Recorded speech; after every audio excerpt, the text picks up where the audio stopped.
Hello, everybody. How are you? Good morning, good afternoon, good evening to all of you.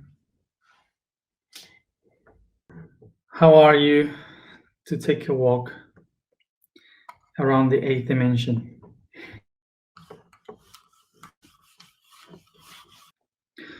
So for me, the eighth dimension is very important for myself because it's the one that gives meaning to all what I do. Basically, I started there. All the memories, remember the network, all those concepts are born in the eighth dimension. So that's why for me it's so important. I will try to explain it with the tools that I have. I come back to this horrible audiovisual production. So as we spoke yesterday, the seventh dimension is the one that is in the center of this creation, of the creation itself. The seventh dimension is in the core of the sixth dimension, which is the structure with many different options. Okay, that transforms once and again. So the sixth dimension is holding the seventh dimension as the seventh dimension is nourishing the sixth dimension. Entonces aquí tenemos, so here we have the seventh dimension irradiating towards each one of the dots, and the sixth dimension is creating that energy that they absorb. Before we go to the eighth dimension that doesn't have these dots, these points of reference, I would like to explain and clarify something that some people were asking, or maybe is confusing some people, and I say it constantly, which is we are all one in these dimensions. It's only fractals. But even though when I explain the dimensions, I say the people that lives in that dimension, the people that lives in the sixth dimension, the beings that lives in the seventh dimension. So maybe that would be confusing for some people. Sorry, in English. As we are millions of people, 8 billion people in this planet, in the physical reality, we all share this reality. We are all living in this reality. Thousands of millions of humans, millions of plants, millions of minerals, of animals, and also the planets, the sun, the moon. So we are millions of beings in the third dimension. We are all in the third dimension. So when we say beings of the third dimension, we are talking about the billions of beings that exist in the third dimension, not only in this planet, but in other planets too. So now, equally as we have here billions of beings in the third dimension, in the fourth dimension, we also have billions of beings. In the fifth, we have billions of beings. In the sixth, we have billions of beings, okay? So we have billions and billions and billions because myself, individual, I am in the third dimension, but we have also myself. I have another one in the fourth dimension, another one in the fifth dimension, another one in the sixth dimension, another one in the seventh dimension. So I am projecting myself, not only me. My friend is doing that, my brother is doing that, my neighbor is doing that. So that's why we have billions of beings in each one of the dimensions. La imagen sería que todos somos uno. ¿Sí? Y todos volvemos al uno. The image would be that we are all one and we all come back to the one. So now, let's say that these billions of ways of arriving is only one, is like one being, but living in different levels, which are dimensions. First dimension, second dimension, third dimension, fourth dimension, fifth dimension. So we have different dimensions of only one being that is living different perspectives. So that's why we say the beings of the third dimension, the beings of the fourth dimension, the beings of the fifth dimension, but it's only one. But there are many of ones, many possibilities. All of them are one going to the one, but through different paths in different levels. So for example, we would say that, imagine that we have one huge being of light in the seventh dimension here, but in the third dimension, that being is a tree in the Amazons. So we usually tend to believe that if there is a master or a higher level vibrational being, it would be a master or an artist like that, but maybe it's just a tree in our dimension. Its physical aspect is a tree. So it means that everyone is multidimensional. So everyone is living in different dimensions, even if they don't have the same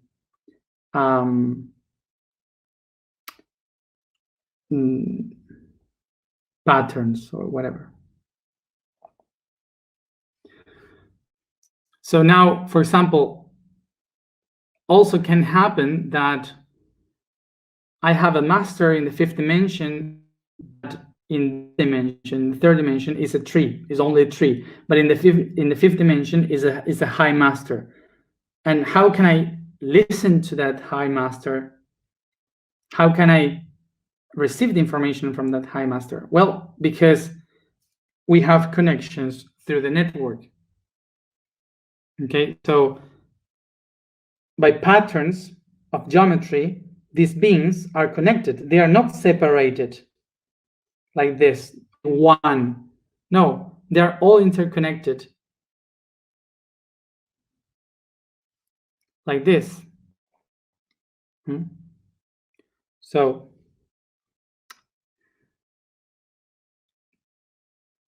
that's the connection of the networks.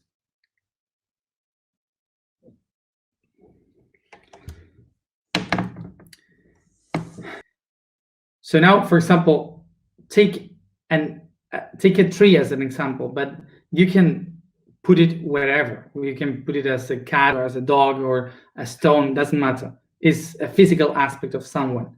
So in other dimensions, you will have a master. In the fifth dimension, you will have the master that sees everything, but in the third dimension is a tree. It's just a tree. It doesn't mean that the tree is the master. The master is its aspect in the fifth dimension.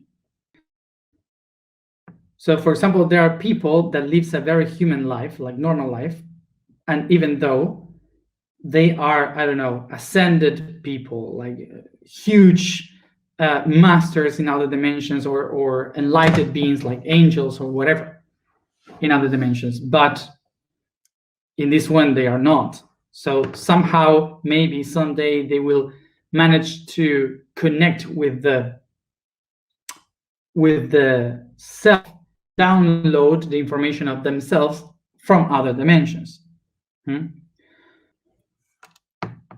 So, for example, something that I think is very clear to understand how the dimensions are there, even if we are not connected to that part, is explaining a phone, a telephone. So you have a cell phone here, physical, it's 3D. You have it in three dimensions. So when you have that in 3 dimensions, you also know that inside of you have a software. The software is all the programmation that makes the phone work. Okay, so that would be the 4th dimension. And then you have algorithm, you have the algebra, and that's the 5th dimension, the one that gives meaning to all, the one that makes everything work, really. The fifth dimension, the algebra. And then you have the Wi-Fi, which is like the seventh dimension. All the information going on in the waves. So now imagine that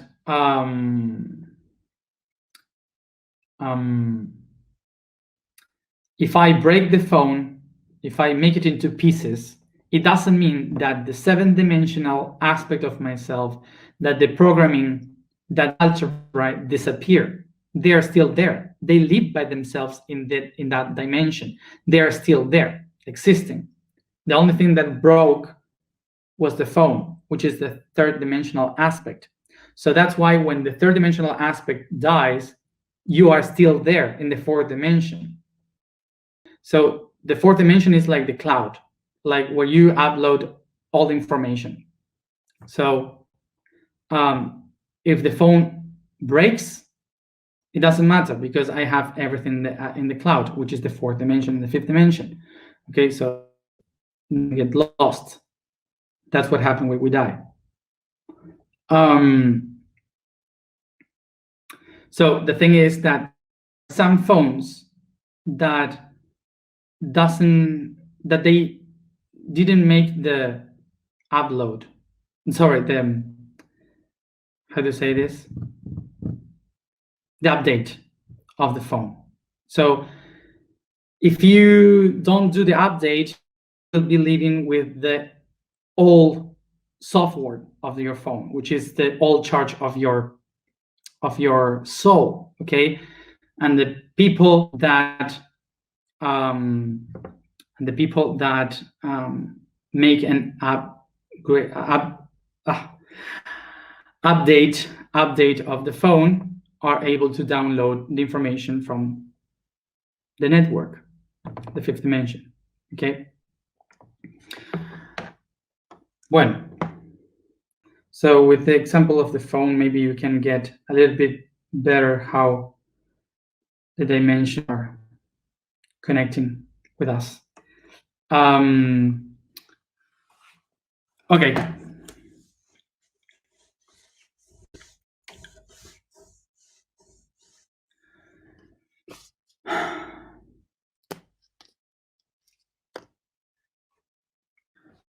Entonces, creo que intenté aclarar ahí un poco el hecho de por qué hay muchos seres en otras dimensiones. So I think that now I clarified why we have so many beings in different dimensions. So just as another example, imagine that the body is God, that my body is the entire God. So we can say, for example, that these fingers are the second dimension, the hand is the third dimension, with this is the fourth dimension, here the fifth dimension, sixth dimension here, seventh dimension, and so on. So this means that we have a human here, an angel here, an archangel here, potestat, cherubim, whatever. So different parts of the body are different parts of the universe, but it's all one. But each part has billions of cells, which specific individuality of each one of them. So that's how we can also see the entire thing. So maybe what we are doing just is watching the tip of the finger of the universe that we are. And the cells can communicate in between one another. Okay. Bueno. So the potential of the entire universe, the seventh dimension.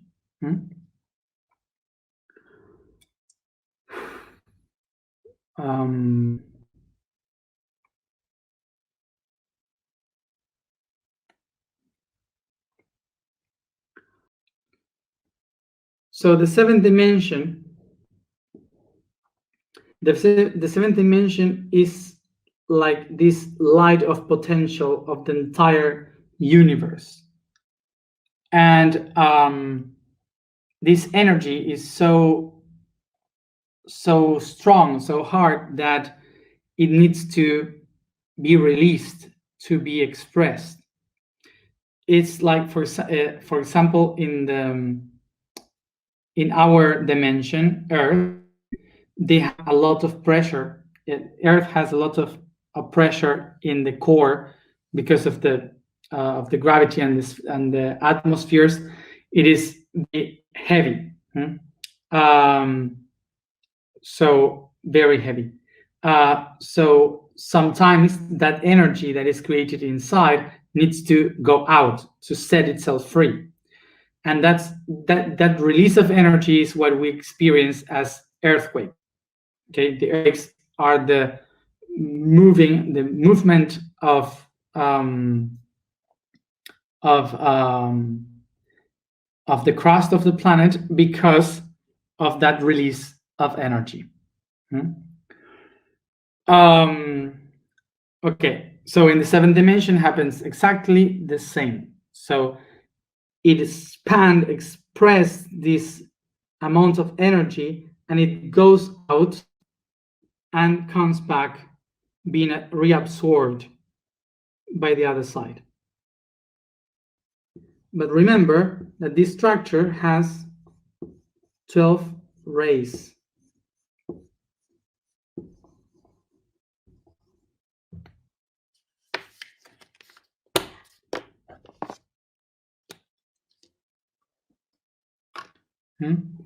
Como tiene, so because this has 7 rays, each one of them will do exactly the same.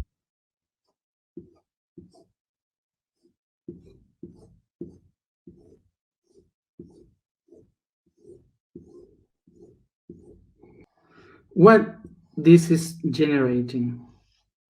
So take a look in what this is generating.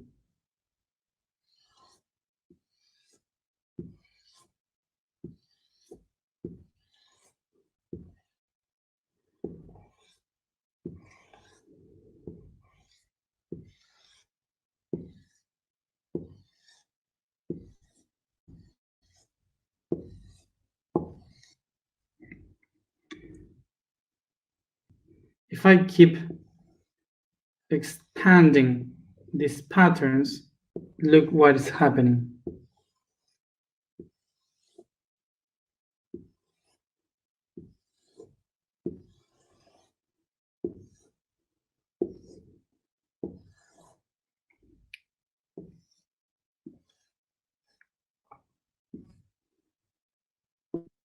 See it?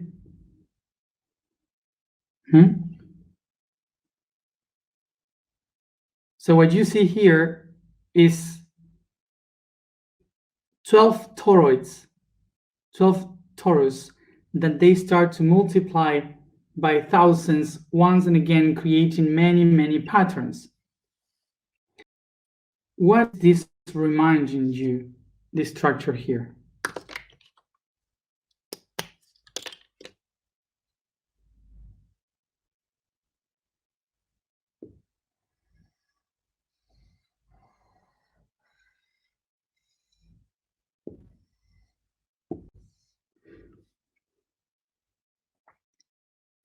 This can remind you the constant of time and space that we have been speaking about.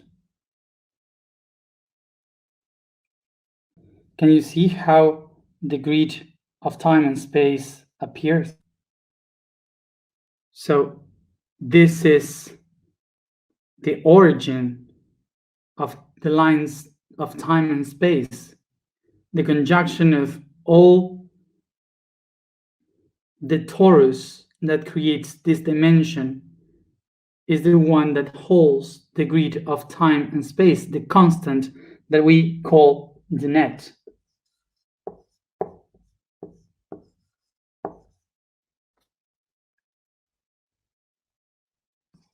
So in each one of the crosses, I will find with one specifically time line and space line.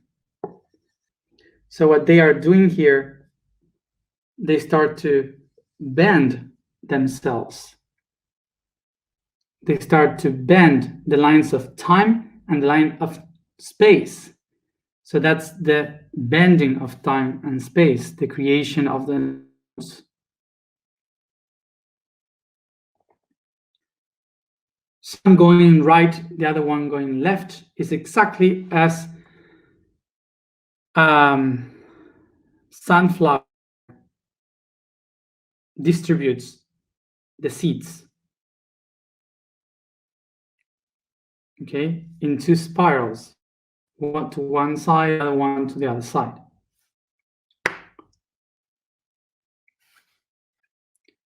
So now take a look about to this, that the light of the seventh dimension expanded in the eighth dimension is the one that creates the basis of the constant of time and space that will hold all the others, all the other creations, all the other dimensions. So this means that the eighth dimension is the essence of all things, is the one that allows everything to emerge, to exist. Is a dimension that brings logics, constants of time and space. Now let's go into see it from another point of view. So from this 12 torus that we just saw in the previous image, now we're going to take only one torus, so 2 only rays. We take the other 10 and we just take only one that we will call positive and negative. Okay, so now see this. From the core of the seventh dimension, the energy is to expand outside in the shape of time, and the time turns into space, and it goes back and creates a new time that goes back and creates a new space. Because time starts to expand out. So time expands and matter contracts. So this expansion here makes the feeling of a time called future. This is gravity here, because it starts to contract. Everything that was around starts to contract into only one thing. So this is why this time here will be called as past. And in the middle point, we will find the present. And this here will be called eternity. So now see this. Is the future that expands, and is the future that creates the past. Is the future that designs the past. So the past creates structures, rigid structures, that can be lived, experienced in the present, and from there, from the present, we rewrite the codes to create another future. In the eighth dimension, the first time is future, not the past. In the 8th dimension, the future is the one that designs the past.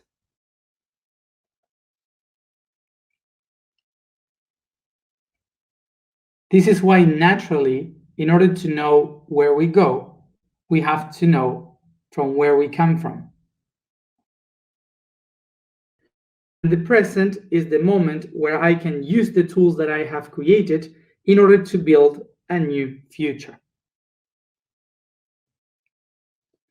As you see, the linear tempo, the linear time is impossible to be lived here. The only moment where you live the linear time, as we appreciate it now, is here.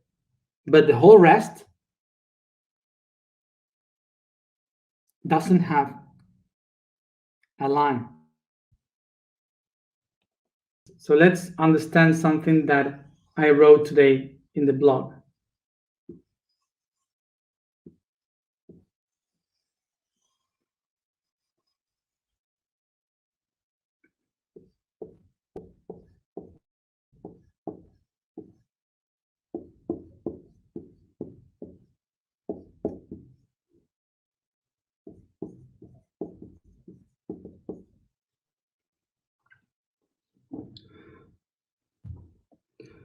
So we have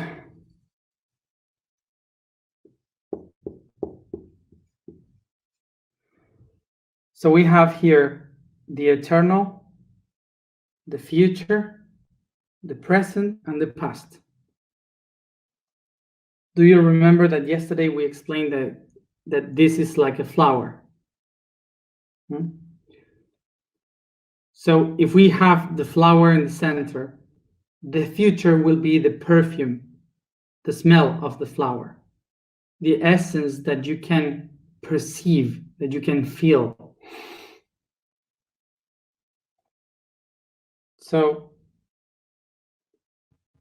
the beings from the future will take from this flower the eternity that we know as nectar.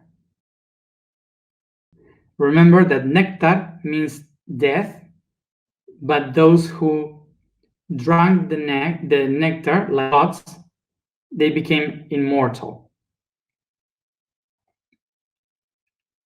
So from this flower, the people from the future takes the nectar and the pollen of the 7th dimension. ¿Qué pasa después? Acuérdense que venían las abejas de la conciencia. Remember the bees of consciousness coming here.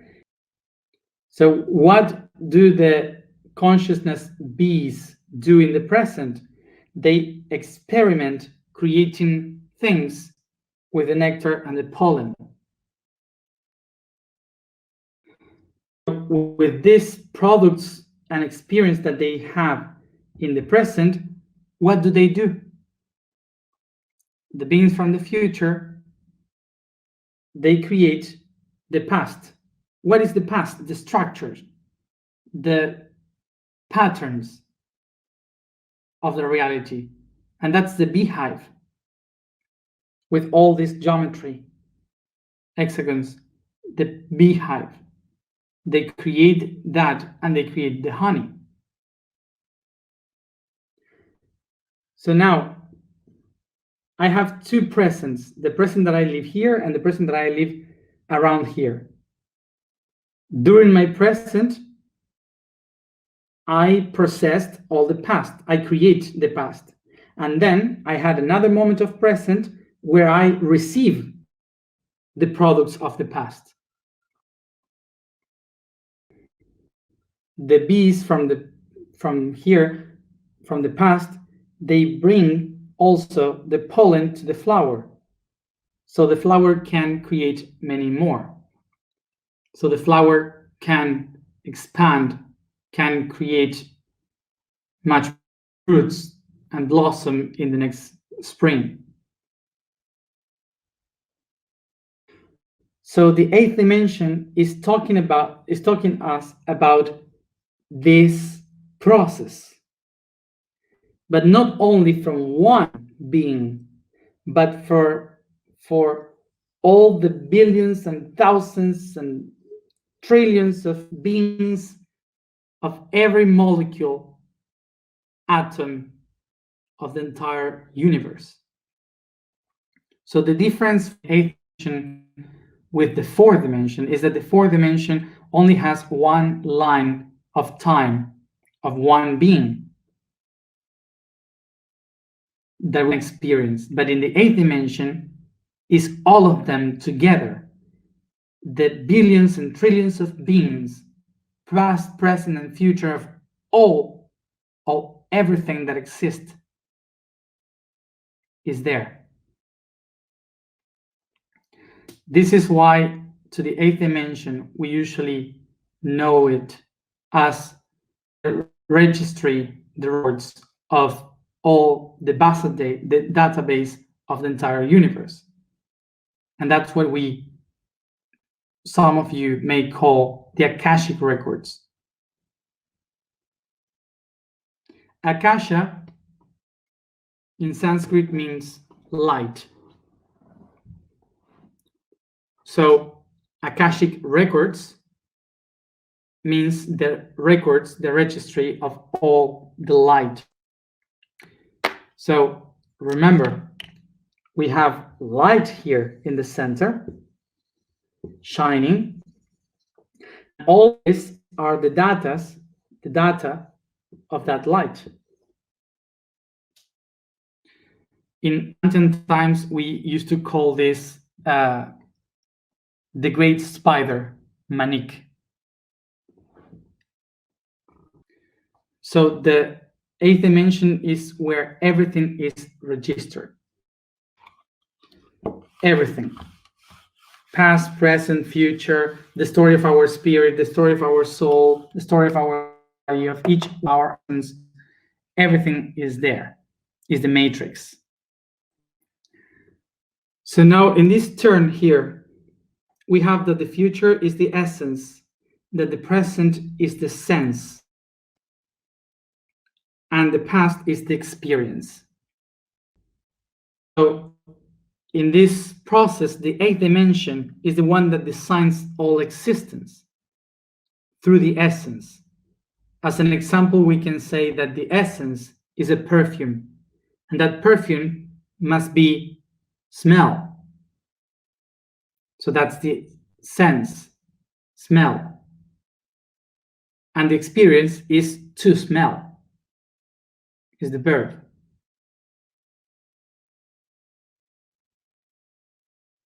So the essence is a color, the sense is the sight, and the experience is to see. Okay?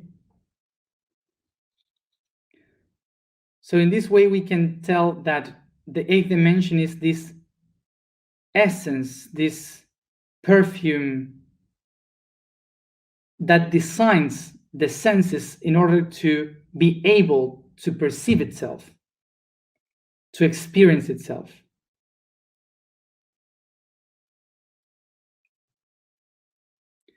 From the poetic point of view, the essence here is the perfume of a flower that needs to be felt, smelled, in order to bring the pollen to create more flowers. So the example of the flower is good to understand why the perfume of a flower is the reason why the plant exists. Because they wouldn't be flower or plants if they don't have the essence that attract the experience.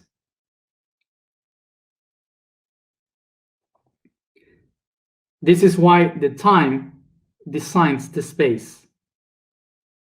Time is the key to design everything that exists. So in another way, a little bit more cold, we can say that the essence is the mathematics the sense is geometry, and the experience is reality.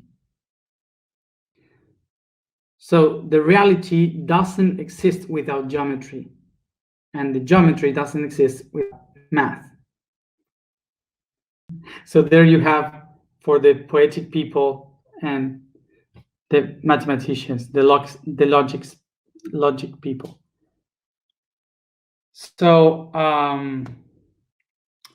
in the eighth dimension is where we find the universal data, the entire information of existence. Of course, that this is much more complex and big, but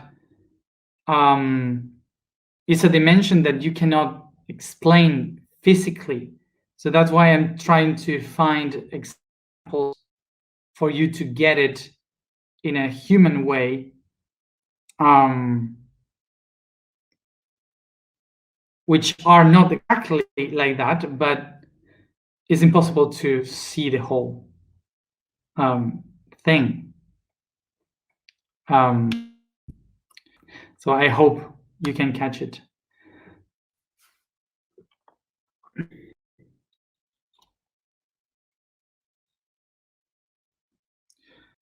The vibration for today is Lu.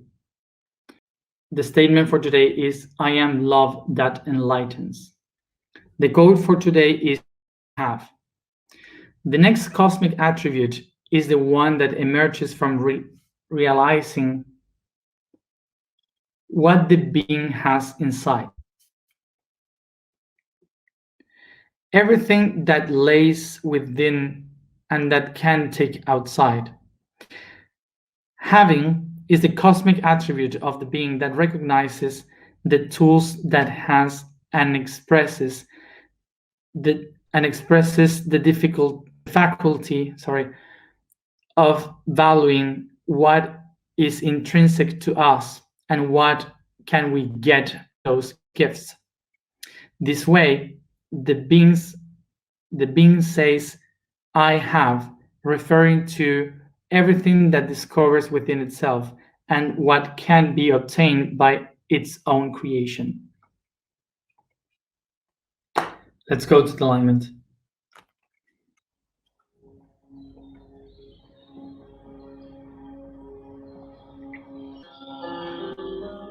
Sit comfortable, close your eyes, and concentrate on your breathing.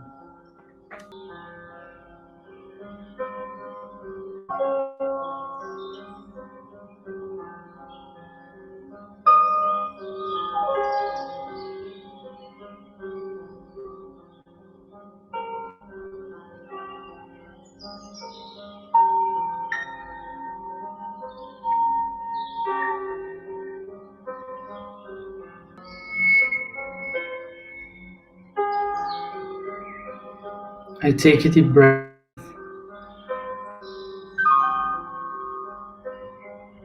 becoming aware of the place where I am, and I use my imagination to expand it towards the infinite.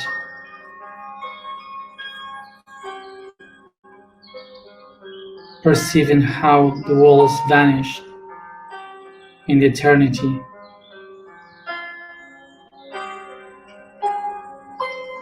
As I stay in the center, floating in the void of the cosmos.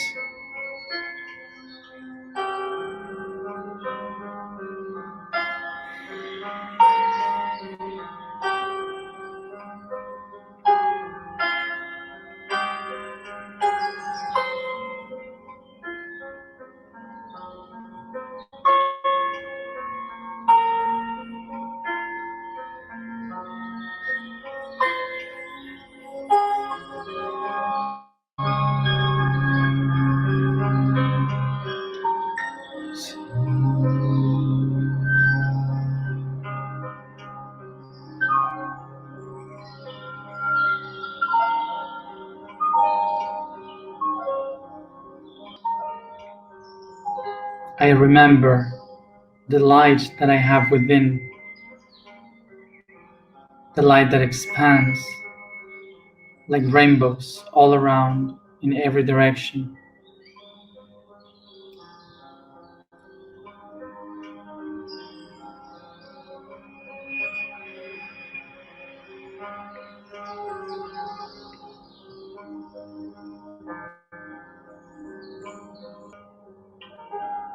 I remember that I am the potential that gives origin to all my times and spaces,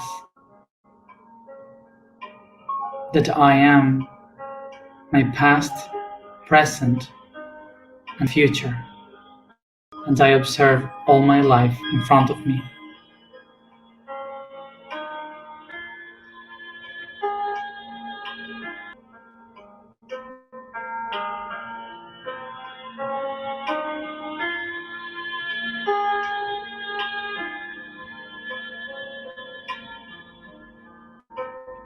I try to remember, to bring the memories, the images, since the moment I was born, throughout my childhood, teenagehood, and adulthood.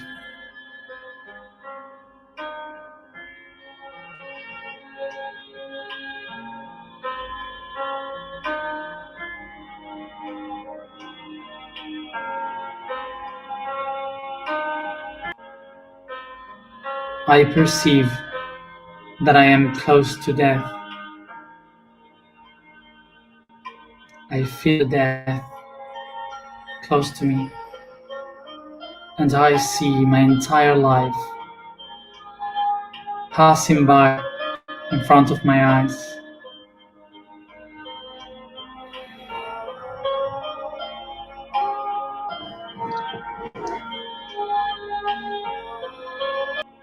Take a deep breath in that instant of death, taking the death in between my hands, in the middle of lights and darkness.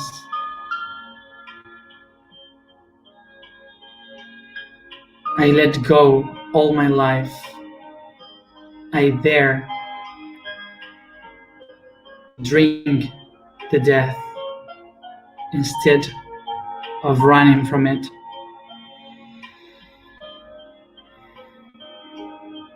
Allowing the death to nourish me in my own light, turning it into the amber seed, into the nectar that make me immortal.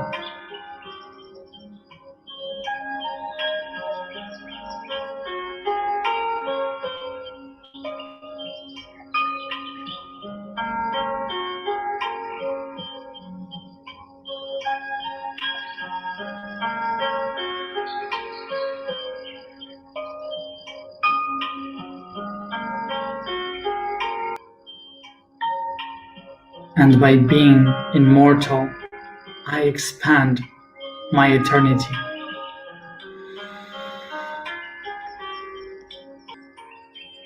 From my eternity, I expand the future without any limits.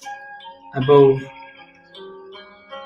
around my sides, the present, and under, below, I absorb past, going back to the core, to the eternity.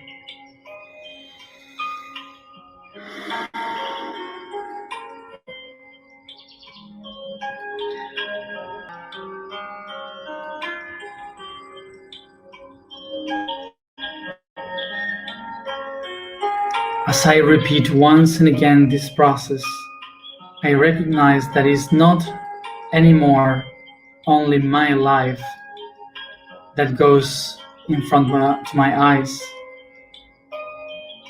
It's not this only life, it's all of them, all around, the past lives, present lives, parallel lives, the future ones. all of them creating the torus around me. All the life from every dimension, every timeline, every space, all of it, they expand and contract once and again in the torus, coming back to the core, to the eternity.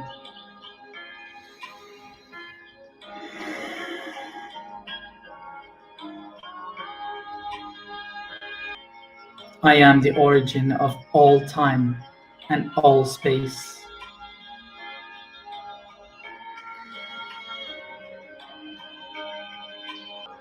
I am the essence of existence.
I am the love that enlightens. I am the love that enlightens. I am the love that enlightens.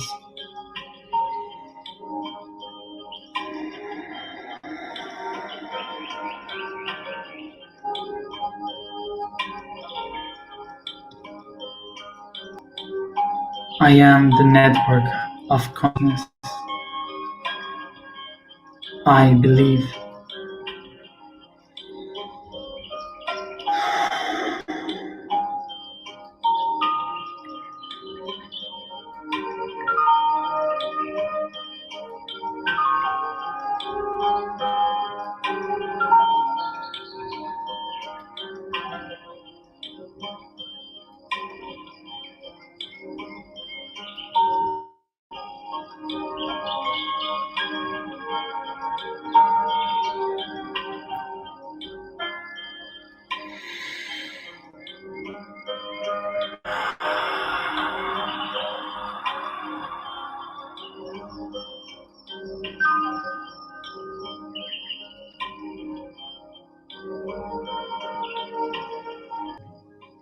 As you start to expand this consciousness all through your body,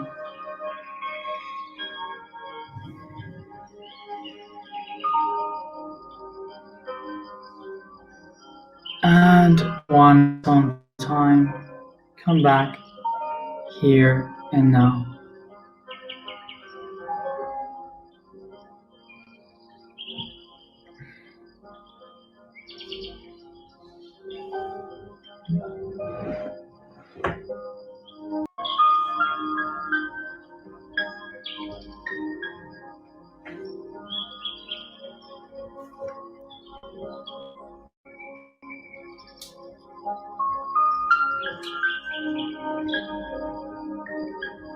Thank you, everybody, for being here as always, and see you tomorrow at the same time.